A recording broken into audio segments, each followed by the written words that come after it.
So this is Google Drive Basics. My name is Kana. I have worked here with GSpace for almost exactly 2 years. My second year anniversary is coming up. And then I use they, them pronouns. And we are going to be doing Google Drive Basics. So what that means for today, I'm going to talk more about like using Google Drive in particular, but also in relation to the other apps that come with a Gmail address, such as Docs, Sheets, Slides, Forms, etc. And not really going into like how to use those, but how they relate to your Google Drive that you get with a free Gmail address. So the first thing we're actually going to be doing is we're going to create a new Gmail address. I've done this in each of my workshops, just so everyone knows how. And I'm actually going to sign out of this computer so that I can log into a new thing. So I'm just going to click sign in, but we're going to do use another account. And then I'm going to say create account. You will get this question for myself to manage my business, unless you're wanting Google Drive, like you're doing the business version of Google Drive. You don't need to do this, even if you're like an entrepreneur. Saying for myself is fine. So then we're going to do first and last name. So do space GD basics. Then usually it creates an automated email, but I'll just type this in. And this account will be gone after this anyways, so I'm not going to need to remember any of it.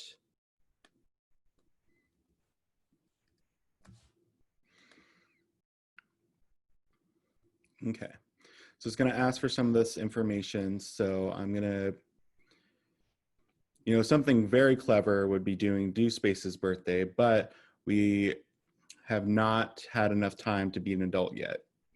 So we're just going to put in some random days, 15th, 1992. Okay, then next. I do recommend reading this if you're making a new account, just so you're informed about what they're doing with data and whatnot. But personally, I don't actually read it because I just accept that Google has all that data. Okay. And the syncing, so I'll actually tell you what that syncing thing is, though I just have a habit of just clicking yes to it. So if you are not on a shared computer, it's fine to click sync. Basically, if you have tabs or you have a custom design with Google Chrome, it'll sync that across other devices that use Google Chrome. If you do no syncing, which is especially recommended on a shared computer, then it just won't sync that data across it. And it will also sync your browsing history, so keep that in mind. So we're actually going to first go into Gmail. So this is the first free thing you are getting with creating the address itself. It's going to have a little bit of a walkthrough message when we first get into it. And it does not let us click something other than out of it. So it's going to have some of this extra information where you can like add things. As far as organizing your inbox, it's going to be like most email providers with a couple exceptions. So one thing is when you get an attachment, you'll have an option to immediately put it in your Google Drive. So I believe, no, so that one does not have an attachment, but if you do receive an attachment, you can put it straight into Google Drive. You don't have to save it to your desktop. You can just put it straight to there. They also try to separate your email by your primary inbox, social, and promotions. So social is supposed to be notifications from your social media sites coming into email, and then promotions is like advertisements. One thing with this is it's usually pretty good at separating them out. I actually just prefer to see everything as is, because if I'm getting a bunch of social media notifications on my email, I'd rather just have it turned off than just having them come in at all. So that's going to be sort of what our email looks like. And there's some other things you can access from your email, such as Hangouts and Meet. There's something called Google Phone Number, which if someone wants me to go over more of how this works, it's sort of a weird feature. I can try to show you, but I'll have to go use a different email to do it.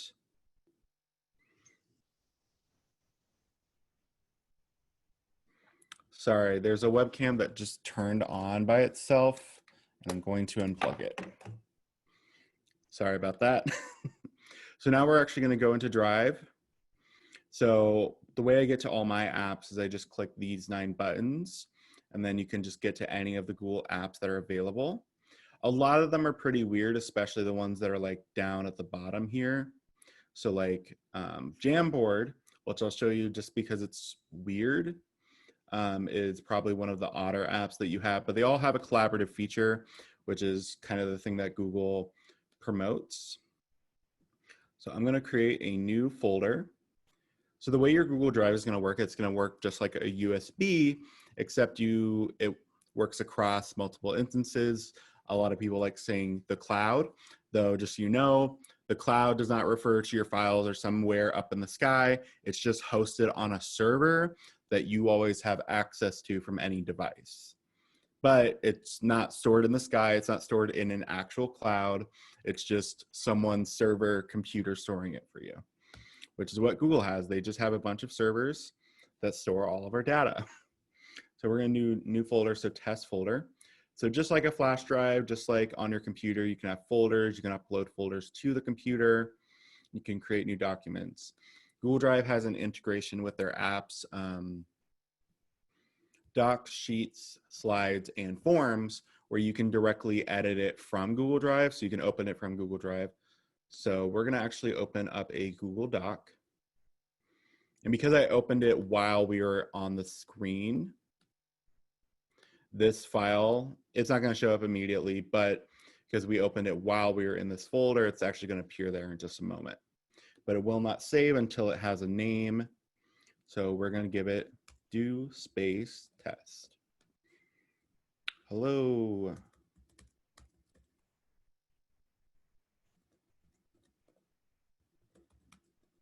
Okay, so there's Google Drive, and we did present, or I actually presented the Google Docs webinar.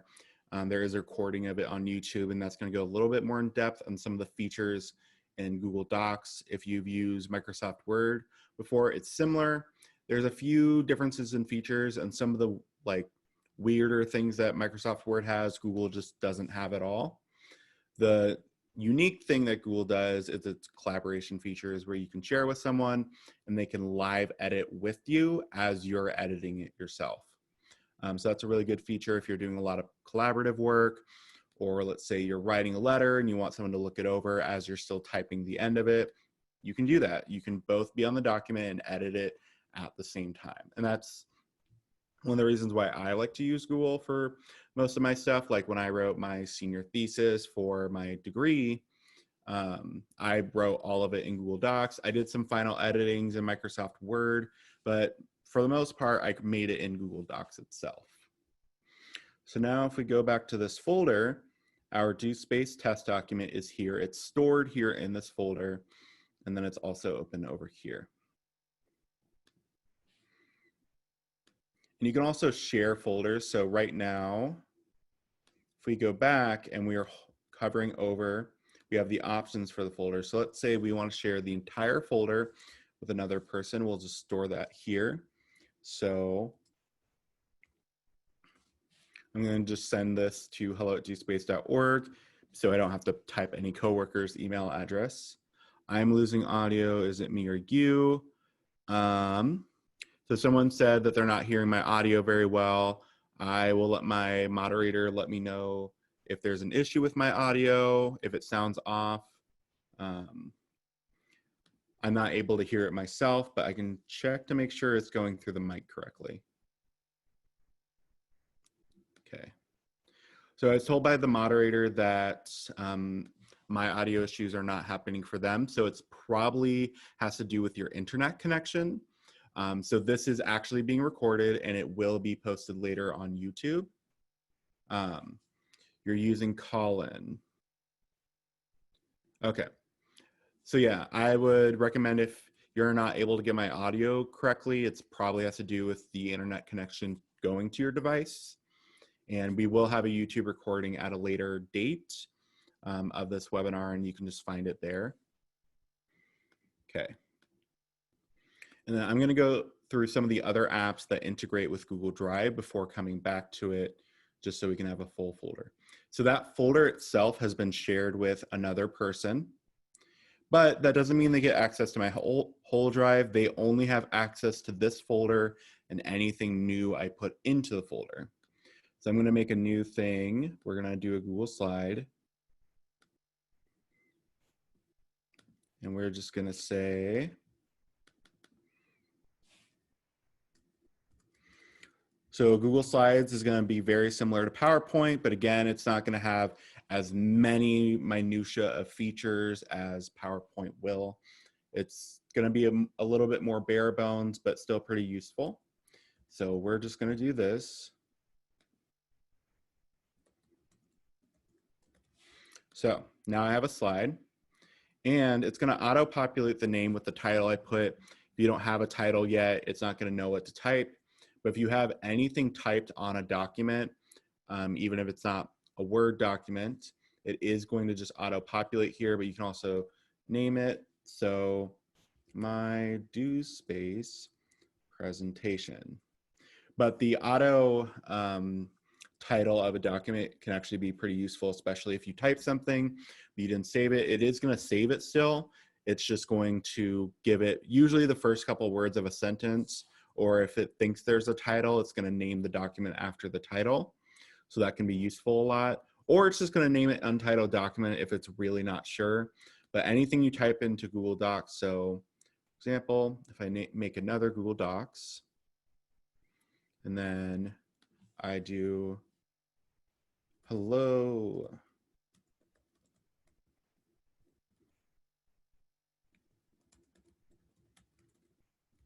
So I've now typed something here, which means that there's actually data for Google to save. Now I haven't given it a name yet, but when I click out of it, and then we go back to the drive, the document's there. It's just called it untitled document because it wasn't really sure what to do with it. But if I actually go click at the title, it just auto-populates that line just like it did with the slideshow. So now we're going to say nothing. Ooh. Sorry, I accidentally tabbed. Okay.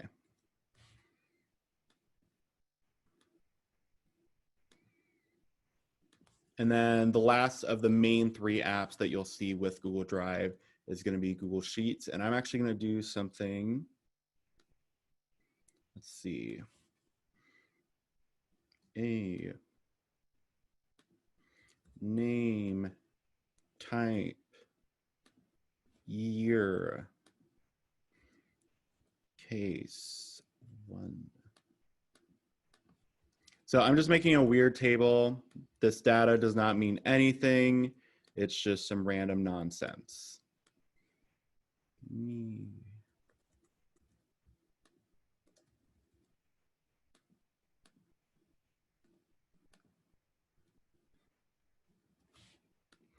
Okay.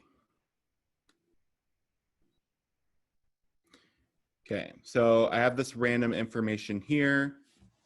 So we are going to do something, and hopefully it works correctly. So we're going to copy this. But when you do copy and paste between Google applications, it doesn't always work the same way. So then we're going to do paste, and it's going to should ask us the question. Does that not work? Enable. Sorry, I don't know what happened here. I think Google Docs must have added something new because I don't know what this is. I don't know why I need this extension to copy and paste, but I guess that's something to keep in mind. So any of these extensions that say they're from google.com, they're perfectly safe. Some other extensions are weird, and I haven't ever heard of any extensions like collecting weird data, but they might. So I would just keep that in mind. So we're going to reload this. And what it should do is it should ask us if we want to link the data. Actually, I think this spreadsheet actually needs to be named first. So random data. Okay. So this is the question it's going to ask when you take something from Sheets, copy and paste it into a Google document or Google Slides or vice versa, just anything. It's going to ask if you want to link to it. So that means if I change the data later in those same cells, it'll actually update to Google Docs. But if you paste it unlinked, then when you update Google Sheets, it will not update the document. And these both have their own usefulness, but you do want to keep in mind that, like, let's say you make a document and you're like referring to, according to cell like 1A, it says this currently.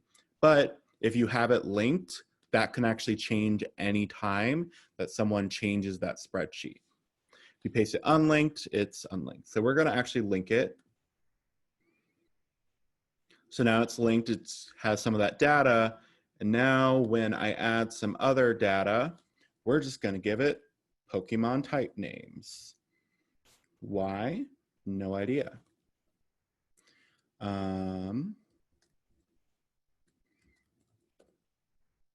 Okay. So now when we go back to this document and you're going to have this update button, you can click update. And now the table's actually updated to how you've changed it in Google Sheets. So this is a really neat feature that can be helpful for some folks, but it is something you want to watch out for, that sometimes you may not want the data to actually update like that. And if you don't want to update, then do not link it. And you can unlink them. I think if you unlink it, you can't relink the same box again, and you just have to copy and paste again. So that's one of the neat features of just like integration between those apps. Okay. So now this folder, this is shared with someone. None of these are shared with anyone. But when I take a document from here and then I pull it over to test, I'm going to get this notification that says it has been moved to this drive. Okay. And now that it's, because it's in this folder, it's actually going to have access to that person. So if it should have. I think Google changed something, but if, oh, it's because they haven't accepted. So they actually have to accept the link or else it won't show them yet. But once they've accepted it, they would have access to anything in here. And then something it should do is when I remove a document, actually, let me remove this one. So I think it's because no one accepted it yet, but it will give you a notification that someone will lose access to a file if you pull it out of a shared folder. So that's just something to keep in mind. And then when someone shares a folder with you, it's actually going to show up in the shared with me thing. So it does not show up in my drive unless you pull it into your own drive. And when you pull a file into your own drive, it does not give you ownership of the file. It actually just creates a copy of the file someone shared with you. Okay. And then we're also going to pull into Google Forms. So Google Form is not one of the main 3 apps that most people use, but it is used quite a bit. And it very much is just a form that you have people fill out, like a survey or something similar. And we're going to say we're doing it for personal reasons. And we did also have a presentation on Google Forms itself. So we're actually just going to use a pre-made one, party invite. Okay. And we're actually just going to leave it as is. So you'll have this option to collect email addresses. I usually recommend not doing this because there can be security issues with collecting people's email addresses, but it can sometimes be useful. So we're going to do that. I don't think we're actually going to have anyone do it. Okay.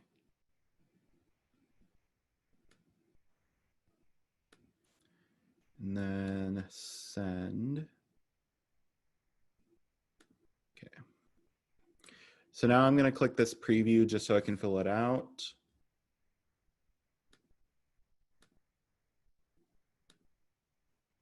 salad. Is it going to say?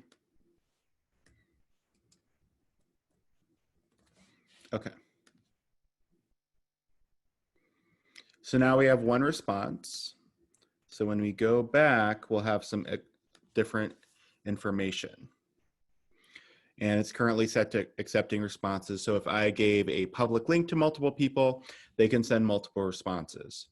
Now, the thing that's actually useful here to know with Google Drive is this button right here. Sorry, someone just walked by, where it says create spreadsheet. You can also link it to an existing spreadsheet. I have not done that before, so I don't know if there's any weird things it does if you link it to an existing spreadsheet. But now we have the spreadsheet. Now you might think like, oh, what if you get more data? This is actually connected to the form. That's why at the bottom down here, it looks purple instead of green. It's actually just telling you because everything that is on this is directly linked to this form. Anytime there's a new response, it'll actually auto-populate into this Google spreadsheet. So this is some integration stuff to keep in mind. This can be really useful just for keeping track of. So you can also hypothetically have this, and then let's say you wanted to create like an equal sign for number of people saying yes. There's some coding you have to do to get it to do that. And then you can have that go into a Word document. So you can have that where a form is auto-populating a sheet that can then auto-populate information on a table in Google Docs or Google Slides. So that's just some of the interesting integration that Google Drive offers. We're gonna get out of here. Okay. And then we have had a presentation on using Google Classroom as well. I am not proficient in that, but you can find that video online. I do know there are some collaboration features with Google Classroom, but it's not as like designed for collaboration between Gmail addresses as the rest of the apps are. So we're gonna actually go to Google Sites next.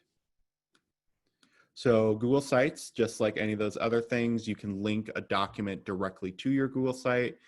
We actually do this here at GSpace, where we have something called a portal that only staff can see. And then we have a number of documents that just update live to that portal. And it's all created just using Google applications. There's no WordPress, nothing like that. It's just using applications here. So we're gonna create a site, and we're actually just going to use a template this time.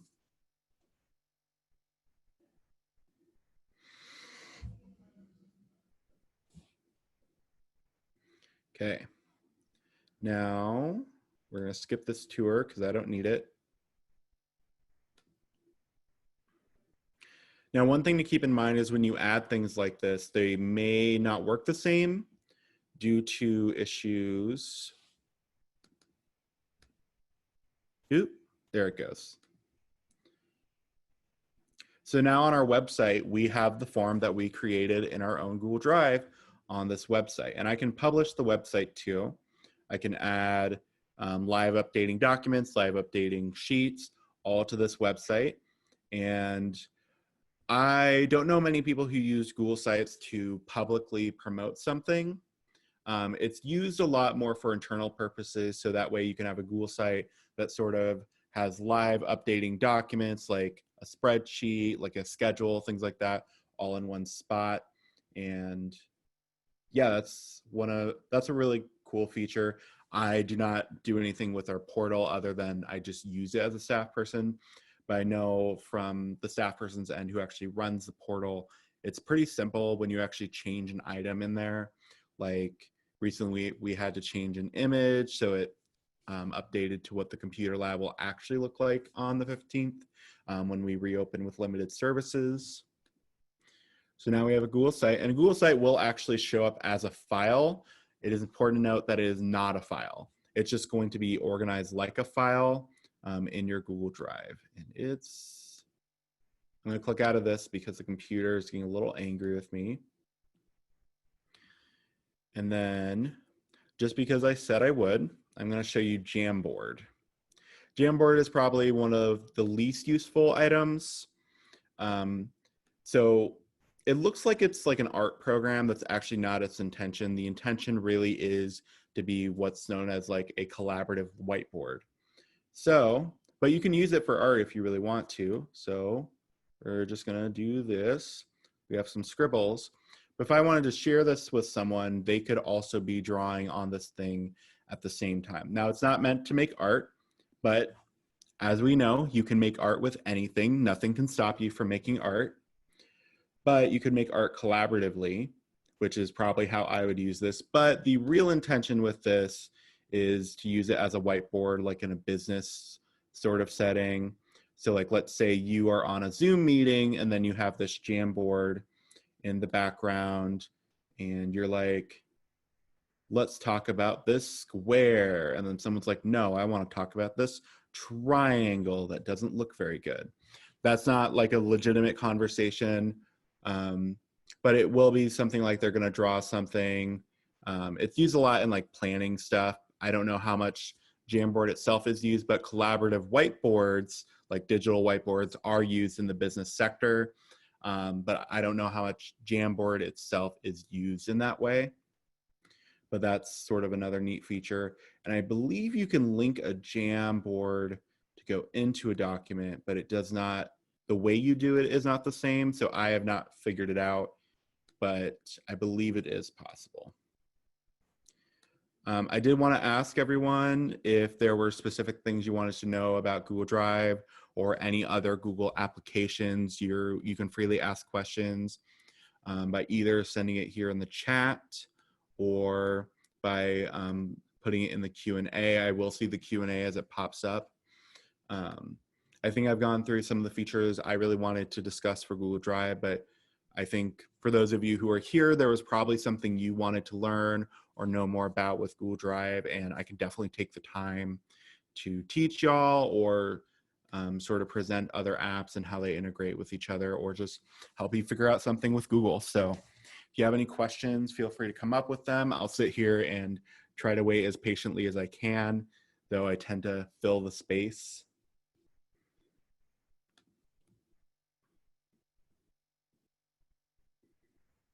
Let's see.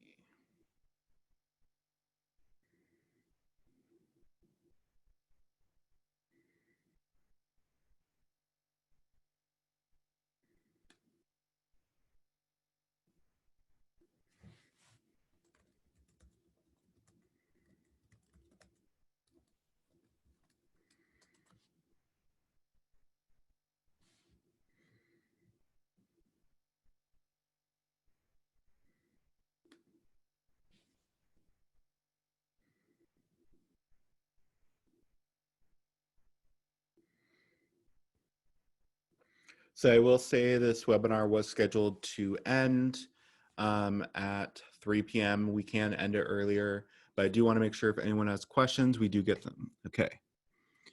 So someone said they became distracted when I was showing forms, data populating in a sheet. Is that automatic? Yes, it is fully automatic. It will not start populating into a sheet until you click a button. Let me go do that again. We'll just create another random form. Google.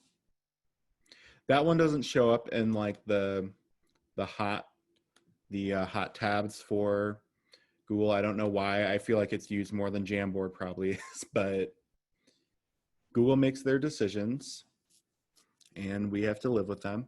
So I'm going to choose RSVP.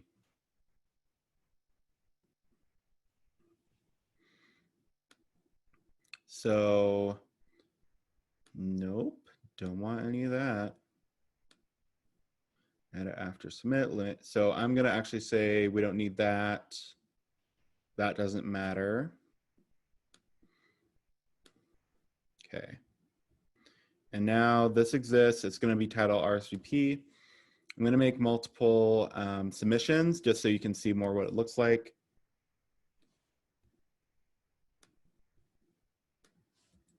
Okay.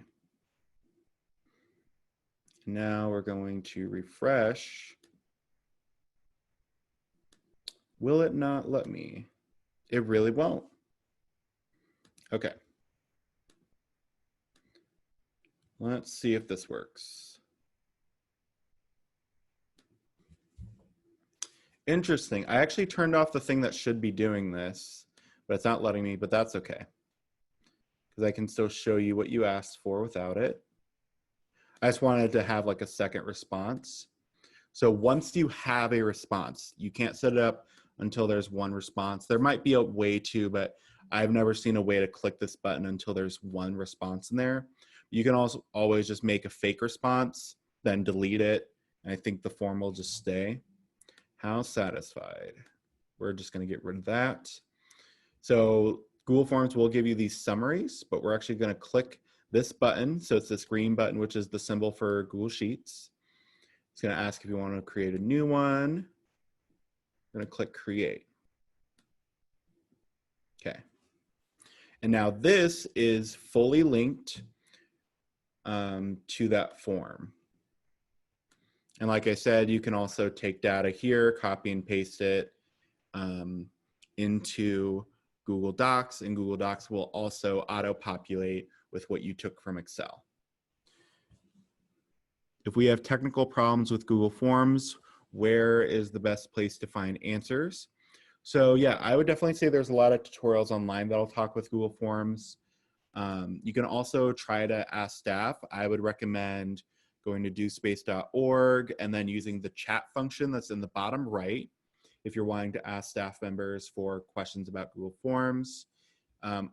Oftentimes, what I see people have the most problem with Google Documents is the share permissions, which Google Forms hides it somewhere else. Because they just have, yeah, they say add collaborators instead of share. But this part still looks the same. So like if I wanted to add another person, okay, now I'm adding it, and they can be an editor. I think with Google Forms, you can't change this, but typically on Google Docs, there is editor, comment suggesting, and then view only shares.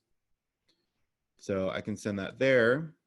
But with this thing, I should be able to share it in such a way where I can change this. So we'll have editor, commenter, and viewer. Commenter, you cannot directly edit it. However, you can sort of make it look like you are.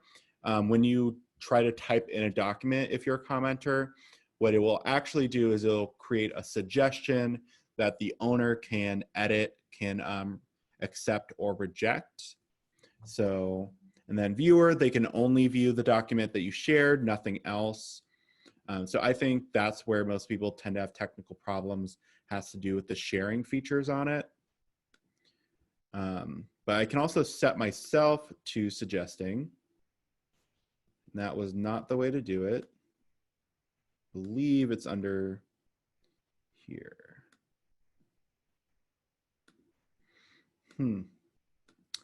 Can't find the suggesting function. That's fine. We'll just skip that. But yeah, there are some tutorials online like YouTube. We did have a webinar that we put on YouTube. I'm going to make sure my volume's down because we have an autoplay video.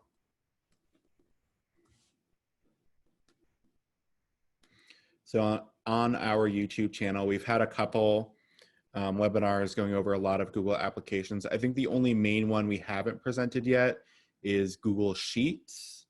And I will not be presenting that one. That will be presented by someone else if and when it gets presented. So we're just going to type in Google, and that should get most of our Google apps.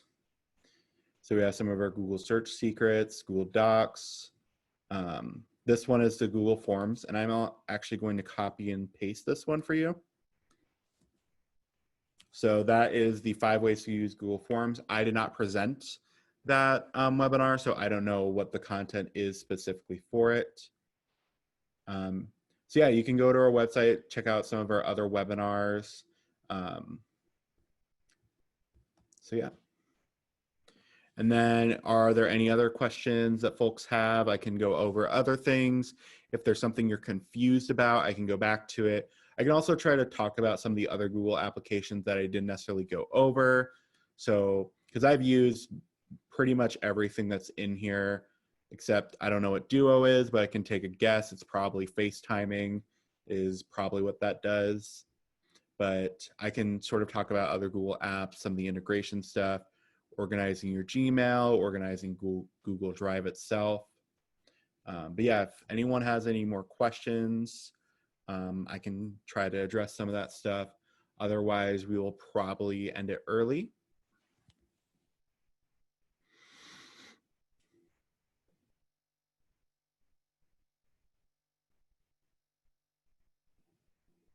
Okay. And then the last thing I'll do before we actually leave is I'm going to show you our website, dospace.org. And then we are actually going to be reopening with limited services starting the 15th. So that's actually Monday. The main thing is reserving a computer ahead of time. Oh, it's not full screen, so it won't show it. Okay. I'm just going to show. So there's a blog post that explains more of this information that I do recommend reading before coming in. It was written by our executive director. So it explains some of the policies of how we're opening and what those limited services are. So if you're interested in starting to come back physically into DoSpace, I definitely recommend checking out this blog post, reading it. And then if you're interested in coming back, I recommend making a reservation by either clicking this link or calling. And you can also use this little chat bot here to get some assistance or ask questions to a DoSpace staff person. If this is up, there's a DoSpace staff person who can respond to your questions. And then the quicker way to get to our YouTube is when you are on our homepage and scroll all the way to the bottom. Our YouTube is right there, and that's where we put any recorded webinars. If you're interested in future programs, it only looks a little bit different because the window is too small, but you'll go to our calendar. This is going to have some of our upcoming programs. Our webinars are all pretty cool. A lot of folks like them. So if you have any that you're interested in coming up, we don't have any in-person programs coming up. So anything you see as of right now is all digital, but we're still trying to keep it as fun and as engaging as we can. So I don't see any questions. So I think we're gonna close it up. I'm gonna stop sharing my screen and video, and I hope all of you have a wonderful day. If you have further questions, just ask us after the webinar on our website or at hello@dospace.org.